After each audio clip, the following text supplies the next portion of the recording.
நம்ம தளபதியோட இந்த ஜனநாயகன் திரைப்படம் இந்த ஏப்ரல் மந்தே ரிலீஸ் ஆக போது வாங்க என்னன்றதை பார்க்கலாம். ஃபர்ஸ்ட் ஆஃப் ஆல் ஜனநாயகன் திரைப்படத்தை டவுன்லோட் பண்ணி வச்சிருக்கவங்க இப்போதைக்கு டிவிலயோ இல்ல மொபைல்லயோ கனெக்ட் பண்ணி தயவு செஞ்சு பார்க்காதீங்க. நிறைய சஸ்பென்ஸ் எல்லாமே தியேட்டர்ல பார்க்கறப்ப தாங்க அது முழு மனசார என்ஜாய் பண்ண முடியும். சோ தயவு செஞ்சு புரிஞ்சுக்கோங்க. அதே நேரத்துல ஒரு ஆர்வத்துல படத்தை டவுன்லோட் பண்ணி பார்த்தவங்க தயவு செஞ்சு படத்தை பத்தி யார்கிட்டயும் எதையும் ஷேர் பண்ணாதீங்க.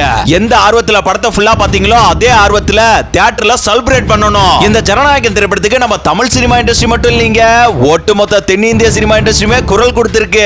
இந்த ஒட்டுமொத்த சினிமா நட்சத்திரங்களோட பேராதரவு நம்ம ஜனநாயகன் படக்குழுக்கு மிகப்பெரிய ஆறுதலையும் சப்போர்ட்டையும் தந்திருக்கு அப்படின்னு நம்ம சொல்லி ஆகணும். அடுத்து இந்த ஜனநாயகன் திரைப்படத்தை வெப்சைட்ல விடுறதுக்கான ஒரு வாய்ப்பு இருந்துமே அதை புறக்கணித்த தமிழ் ரெக்கார்ட்ஸ்க்கு கோடி நன்றிகள்யா. திருட்டுத்தனம் பண்ணாலும் அதுல ஒரு கொள்கையோட இருக்கீங்களா, உண்மையிலே அந்த கொள்கை எங்களுக்கு ரொம்ப பிடிச்சிருக்கு. ஓகே, இப்ப இந்த ஜனநாயகன் திரைப்படத்தை எலெக்ஷன் முடிந்த உடனே இந்த ஏப்ரல் மந்தே ரிலீஸ் பண்ண இருக்காங்க. ஏப்ரல் 24 இல்ல ஏப்ரல் 25 இல்ல ஏப்ரல் 29 அப்படின்றது படக்குழு சைடுல இருந்து அபிஷியலா அப்டேட் பண்ணுவாங்க. அது வரைக்கும் நம்ம கொஞ்சம் காத்திருப்போம். அடுத்த 10 நாள் கழிச்சு இந்த படத்தை தியேட்டர்ல ரிலீஸ் பண்ணா அதுக்குள்ள சூடு ஆறி போயிடுமே ப்ரோ அப்படின்னு நீங்க கேட்டீங்கன்னா, சூடு ஆறி போறதுக்கு இது ஒன்னும் சுமாரான படம் கிடையாது.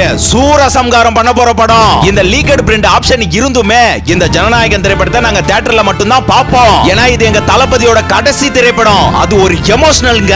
தளபதி ரசிகர்களின் தீராத கணக்கு ஜனநாயகன் ரிலீஸ் அன்னைக்கு இருக்குடா.